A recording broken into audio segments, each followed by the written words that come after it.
नमस्कार सभी को, प्रभात खबर के YouTube चैनल पर आप सबका स्वागत है। आज हम चर्चा करने वाले हैं कर्नाटक विधानसभा चुनाव के परिणाम और उत्तर प्रदेश नगर निकाय चुनाव के बारे में। तो शुरू करते हैं कर्नाटक विधानसभा चुनाव से। चूँकि विधानसभा के परिणाम की मतगणना अभी भी जारी है और यहाँ पर हम साफ देख सकते हैं कि कांग्रेस भारी मतों के साथ आगे चल रहा है और 2 सीटों पर इसने अपना खाता खोल चुका है, अपने नाम कर चुकी है ये 2 सीटें।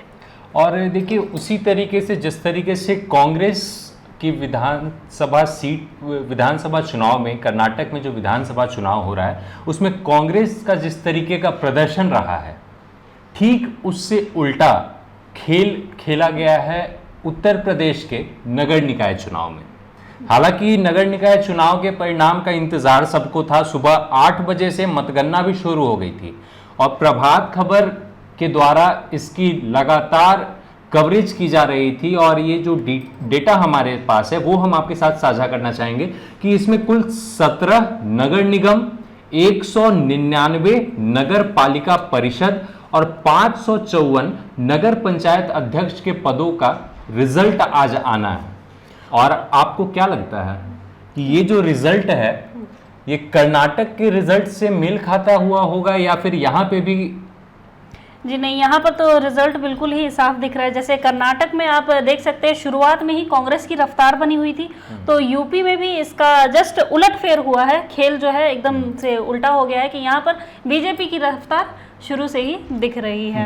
और वो कहते हैं ना, उत्तर दक्षिण ऊपर नीचे कभी साथ नहीं हो सकते, वही है। उत्तर प्रदेश का हाल कुछ ऐसा है और दक्षिण कर्नाटक का हाल कुछ ऐसा है। और देखिए इसमें हम आपको थोड़ा सा डेटा बताते हैं जो अभी लगभग 1:30 बज चुके हैं और इस समय का जो डेटा हमारे पास अवेलेबल है उसके आधार पर अगर हम लोग बात करें तो मेयर चुनाव, जो उत्तर प्रदेश नगर निकाय चुनाव में मेयर पद के चुनाव है, उसमें से कुल 17 में से 16 सीटों पर भारतीय जनता पार्टी आगे चल रही है।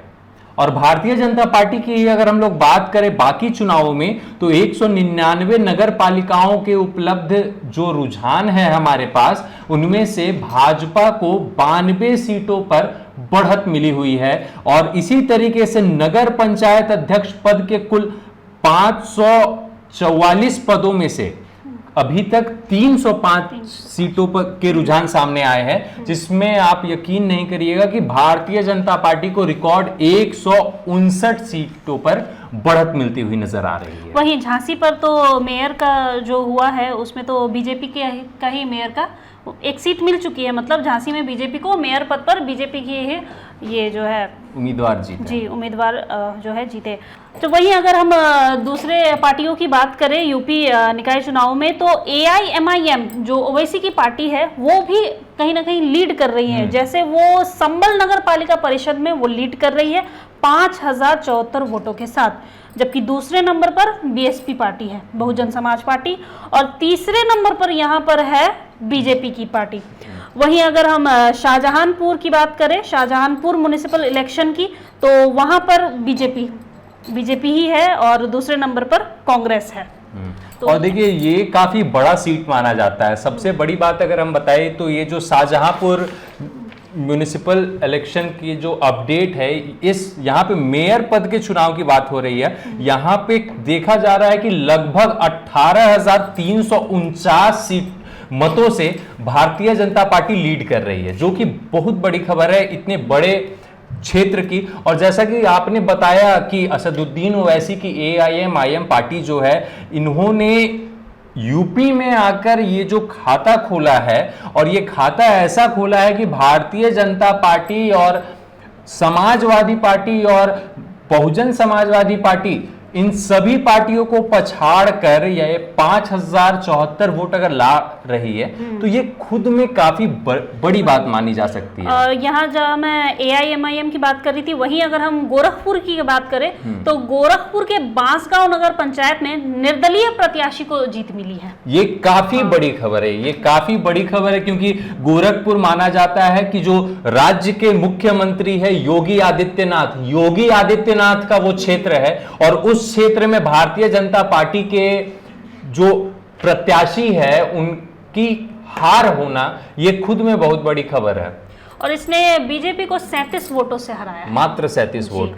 वही अगर बदायूं की बात करें तो वहां पर आम आदमी पार्टी ने अपना खाता खोला है। ये भी काफी बड़ी खबर है। आम आदमी पार्टी, ये देखिए जो ये इस बार का नगर निकाय चुनाव है, नगर निकाय चुनाव में ये जो सबसे बड़ी चीज सामने मिल रही है ना कि असदुद्दीन ओवैसी की AIM-IM ने खाता खोलने के कगार पे है, लगभग आम आदमी पार्टी वहां पे खाता खोल चुकी है।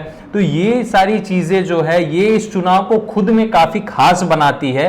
और खास की अगर हम लोग बात कर रहे हैं तो हिमाचल प्रदेश चुनाव के बाद मुझे लगता है कर्नाटक चुनाव एक ऐसा चुनाव है जो कांग्रेस पार्टी के लिए खास है। बिल्कुल। तो अगर हम लोग बात करें कि उत्तर प्रदेश के संदर्भ में कि कांग्रेस पार्टी का उत्तर प्रदेश में इस तरीके का प्रदर्शन क्यों है, अगर डिटेलिंग में हम लोग बात करते हैं, मेयर पद के बारे में अगर हम लोग चर्चा कर रहे हैं तो मेयर पद में कांग्रेस पार्टी और समाजवादी पार्टी उनका खाता तक नहीं खुला है। हाँ, शून्य में है, दोनों शून्य में है। वही 199 नगर पालिकाओं सीट की अगर हम लोग बात करते हैं जहां पे भारतीय जनता पार्टी, समाजवादी पार्टी और बसपा 92, 36 और 20 सीटों पर आगे चल रही है, वहीं पर कांग्रेस पार्टी मात्र 5 सीटों पर बढ़त बनाए हुए है। उससे ज्यादा अन्य की सीटें हैं, 10 सीटों पर अन्य आगे है। उसी तरीके से नगर पंचायत अध्यक्ष पद पर भी कुल 554 में से अभी हमारे पास 305 पदों के रुझान सामने है, सीटों के रुझान सामने हैं। वहां पर भी कांग्रेस का इसी तरीके का हाल है और मात्र 7 सीटों पर कांग्रेस पार्टी बढ़त बनाए हुए है। तो ये सारी चीजें जो है वो एक बार जरूर गहन चिंतन करने की जरूरत है। मुझे लगता है कि अगर कर्नाटक में हम जीत रहे हैं कांग्रेस पार्टी के, अगर लोग ऐसा कहते हैं, तो उत्तर प्रदेश के नगर निकाय चुनाव में क्या कुछ कमी रह गई, या ये कह सकते हैं कि भारतीय जनता पार्टी के जो नेतृत्व करता है, आला कमान है और वहां की जो सरकार है, उनका काम शायद इतना बेहतर रह गया हो कि कांग्रेस पार्टी को वहां की जनता मौका नहीं देना चाह रही है। हाँ, वो भी हो सकता है ना, क्योंकि कर्नाटक में कांग्रेस भी मतलब कि भारी मतों के साथ जीत रही है। वहीं बीजेपी का हाल जो है वो थोड़ा सा स्तर जो है उसका लेवल जो है वो थोड़ा कम ही है। तो शायद ऐसा भी हो सकता है कि कर्नाटक के लोगों को कांग्रेस का काम ज्यादा पसंद आया होगा। और कर्नाटक में तो कई तरह के मुद्दे थे कि 40% कमीशन वाला जो मुद्दा था, उस मुद्दे को कांग्रेस पार्टी ने काफी जोर शोर से उठाया था। कर्नाटक में चलिए कांग्रेस की जीत तो लगभग तय ही है। अगर जीतती है तो यहाँ पर जो सीएम का जो खेल है, फिर एक तरफ है DK शिव कुमार और दूसरी तरफ सिद्धारमैया। तो इन दोनों में से मतलब कि किसका जो चांसेस जो है हो सकता है सीएम बनने का? देखिए, ये दो काफी बड़े नाम हैं। एक काफी अनुभवी, काफी दिग्गज नेता माने जाते हैं कर्नाटक के, वहीं दूसरे DK शिव कुमार कद्दावर नेता है। उनकी अपनी पैठ है, उनके अपने समर्थक है और ये बातें भी निकलकर सामने आ रही थी कि चुनाव से पहले इन दोनों के बीच भी शायद कुछ मतभेद हो। हाँ। और चूंकि चुनाव सामने था, सिर पर था, तो चुनाव के समय ये लोग काफी साथ में मिलकर इस चुनाव को इन्होंने लड़ा। उन्होंने अपनी एकता दिखाई पार्टी के प्रति, और हाँ। इसी का ये जो परिणाम भी है वो उसी का परिणाम है। और अभी का जो लेटेस्ट न्यूज है, जो लेटेस्ट अपडेट हमारे पास है, प्रभात खबर के पास जो अपडेट है वो यही है कि DK शिव कुमार भी जब अभी मीडिया से रूबरू हो रहे थे तो उन्होंने यही कहा कि ये अखंड कर्नाटक की जीत है। और साथ ही आपने भी ये चीज देखा होगा कि वो वहां पर भावुक हो पड़े। तो ये कहा जाता है और ये कहा जा रहा है कि संभव है कि DK शिव कुमार, चूंकि आज तक उन्होंने कर्नाटक राज्य के मुख्यमंत्री पद पर वो कभी आसीन नहीं हो पाए हैं, तो शायद कांग्रेस पार्टी इस बार उन्हें मौका दे। और देखिए, एक चीज और है, वो हम अपने दर्शकों को भी दिखाना चाहेंगे कि यूपी निकाय चुनाव में चला योगी का जादू। तो उत्तर प्रदेश में योगी का प्रभाव है कि नगर निकाय चुनाव में बीजेपी की इतनी बड़ी जीत होने वाली है। देखिए, प्रभाव यहाँ पर मुझे लगता है काम का है। बीजेपी ने काम किया है और सीएम योगी के नेतृत्व में बीजेपी ने काम किया है, तो भाई कुछ अच्छा ही किया होगा, इसीलिए वहां पर चल गया योगी का जादू।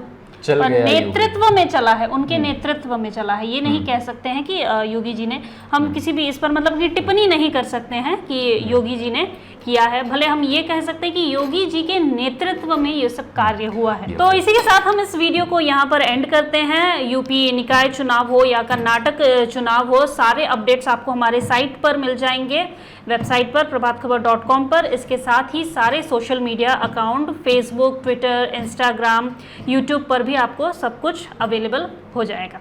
बने रहे प्रभात खबर के साथ। प्रभातखबर.com, विश्वास वही, रफ्तार नहीं।